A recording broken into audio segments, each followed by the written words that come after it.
Hello guys and welcome back again sa ating YouTube channel. So today's video, another sharing. Ayan, sa mga judgmental joke. Sa mga specific, yung may mga partner na foreigner.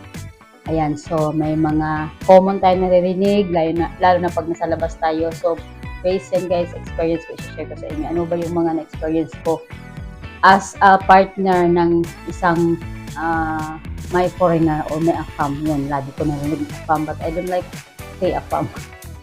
So, hindi ko alam kung ano talaga meaning ng AFAM na yan. So, and one, hindi naman American yung aking partner, is German. So, sa mga bago pa sa ating YouTube channel, please subscribe, like, share, comment, and don't forget to hit the notification bell para updated kayo sa ating mga video.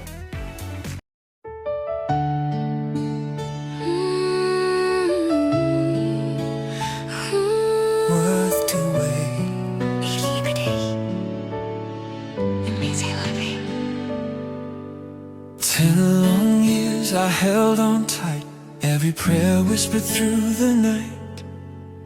Distance tried, but love stayed strong. Hey Lord, di kami.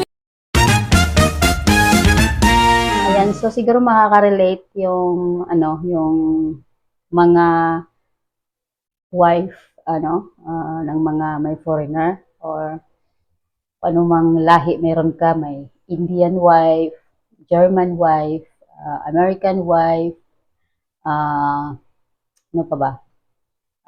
Polish wife, Romanian wife, any guys na wife na may partner siya na foreign person o foreigners.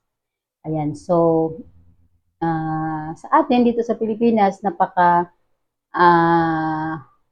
common na pag may nakita tayong Pinay na may kasamang AFAM. Ayan, I use the word AFAM.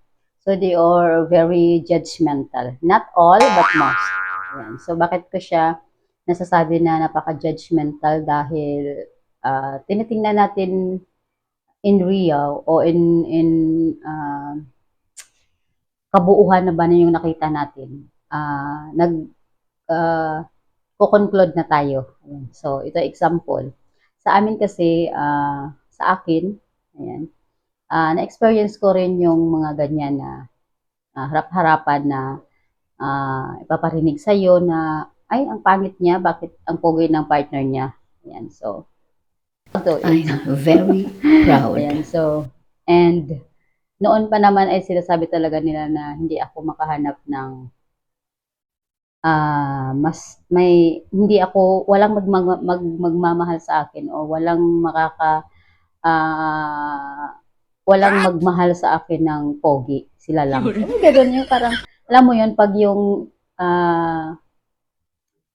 ko marami siguro nakaka-relate pag may mga past experience kayo or past relationship. Pag sinabi mo ng ayaw ko na, kumbaga putulin mo na yung relationship mo sa kanila dahil not for the reason na in general na hindi mo na sila gusto. May mga bagay na hindi kayo mag-fit, may mga bagay na hindi talaga pwede. Ayan. So, pag sinabi mo na yun, ng words na yun na ayaw ko na, doon na lumalabas yung ng hindi ka makakahanap ng sobra pa sa akin o ganun. Parang tiniklaim nila na they are good partners. Ayan. And na-experience ko yun na sinasabi na hindi ako makahanap ng handsome na partner. Ayan, dahil in my face o in my hitsura. Ayan. So, hindi ko siya minamind, but when I look back, na-experience ko talaga yun na sinasabihan ako ng ganun. And kung maalala ko yun, napapangiti na lang ako dahil hindi yung identity ko doon, nakikita ko yung identity ko sa ganun. Hindi. Dahil alam ko na I am the child of God at si Lord mayroon talagang perfect plan sa akin. Ayan. So, Ito yung share ko sa inyo guys ay hindi ito kwento-kwento lang or dahil gusto ko lang magkwento, dahil gusto ko lang may kausap. Yes, dahil wala akong trabaho ngayon. Nasa waiting time. Waiting time. Ayan, so mga pareho din natin na Filipino kahit sa ibang bansa man yan o dito sa Pilipinas. Napaka-common na lagi nating naririnig na ay nakaahon siya sa hirap. And mayroon pang sinasabi na face to face talaga guys na nasa bayan sinabihan yung partner ko na alam mo kung hindi lang talaga mahaba yung pasensya ko, talagang alam mo, pero hindi ko siya pinapatulan. Pero minsan talaga, pag sobra na, pinapatulan ko talaga guys. Kasi para malaman niya na wala kami nandito para ganyanin mo. Dahil hindi mo alam ang mga bagay, wala kang alam. Wala kang alam sa amin, wala kang alam sa buhay ko, yung ganun. So, na-experience ko yung sinabihan yung partner ko na Filipino is yummy. Parang alam mo yun, parang Filipino is yummy. Pero hindi pa siya ganun na pagkasayo. Alam mo, parang putol-putol na English na parang yummy, yummy, Filipino, yummy, parang ganun-ganun. Di parang alam mo yun, parang gumanon talaga yung ano ko, yung noo ko na ang sarap niya sampalin. Diyos ko. Na gano'n na do you know how that kind of words na isabihin mo sa foreigner at makikinig yung Filipina. Parang alam mo yung parang may mga Pilipino talaga na napaka-ewan. So, at saka itong driver na to ng tricycle ay siguro gusto niya lang din i-express. Pero, guys, piliin natin yung words na appropriate ba yun na sabihin mo sa tao na ganun? Kung sinampal kita o pinagsabihan kita at magagalit ka at magkaano tayo, di ba? Hindi yun, so minsan parang nakakadismaya din maging Pilipino. Maging Pilipino na may partner na foreigner, kaya minsan parang in the market, minsan pag kung gusto natin pumunta ng market, minsan iniiwan ko na lang siya kasi baka may masuntok pa ako, yung gano'n. Alam mo, parang napaka ignorante na mga tao na yun ang sasabihin. And ano pa ba yung naranasan ko na pag may partner ka na afam, mayaman, ayan, give money, give money. Ha? Give money, ano ka? Pulube. Hindi ka nahiya.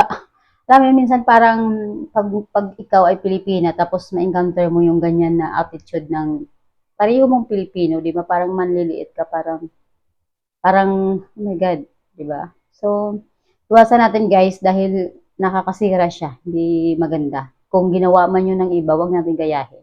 And hindi lahat naman ng mga Pilipina ay ganon na niloko lang yung foreigner, nakipagrelasyon lang dahil pipirahan. Dahil kanya-kanya tong kwento eh. Bawat isa ay mayroong sariling kwento na hindi natin alam. So, wag tayong mag ano ng salita na, alam mo yun, minsan nakakasakit at parang sabihin mo, ay parang, lalo na pag Filipina ka rin, Filipino nagsasabi sa'yo. And then, meron pa ako na experience na sa sa supermarket na alam mo yun, nagbabayad kami, andiyan yung partner ko sa likod na talagang harap-harapan na sinasabi na ano kayang ginawa nitong Pinay na to, ba't nagustuhan? Na ang napakapangit niya, tapos tingnan mo naman yung ano niya, asawa niya, napaka-pogi, tapos siya, tingnan mo naman ang ano pa ng ilong, alam mo yun, pango. And then, siyempre, 4'11 lang ako, liit ko lang, ganun, napakaliit. And my partner is, dito lang, parang nasa ano lang ako, baba ng balikat lang ako. So, liit ko talaga. And then, yung husband ko ay matangkad. So, harap-harapan na sinasabi ng ganun. Ano ko yung ginawa ko, parang hindi daw kami, tapos tawanan, tapos nabulong-bulungan, in front of me, guys, in front of me, they, they show their, hindi magandang manners. So, sabi ko lang, Dahil ganyan-ganyan pa siya ng mga gamit namin, mga binili namin. Sinabihan ko yung partner ko. You know, they all talking about us that I'm so ugly and we are so handsome and we are not compatible. Hindi kami compatible. Ayan. So, hindi daw kami bagay. And my husband say that time is we are only a fiancé, that you married. Then my boyfriend, then my partner told to me, and he always tell me that I'm so beautiful. Oh, di ba? Bahala kayo dyan. Beautiful ako eh. Oh. And sabi niya, this is not only for physical na nakita mo na okay maganda tong babae na to, but she told me always that inside me is I'm beautiful and it's come outside it's more beautiful. Oh, di ba? Oh, saan ka dyan? Oh. So, ito yung aking sinishare na sa mga Filipino na minsan marinig natin yan. Okay lang yan. Huwag natin patulan. Kung below the belt na yun, siguro mapagsabihan natin sila. Pero, ayan, so hindi talaga maiwasan yung mga sa likod natin, sa paligid natin na hindi sila bagay. So bagay kayong dalawa. Hindi naman kayo nagustuhan, di ba? Kumbaga minsan sa atin na mga Pinay, napaka na natin insecure. Look at yourself. Bakit ka hindi nakapag-asawa ng pogi? Bakit ka na hindi nakapag-asawa ng maganda? Dahil minsan siguro sa attitude mo, tinuturuan ka nila. Sorry.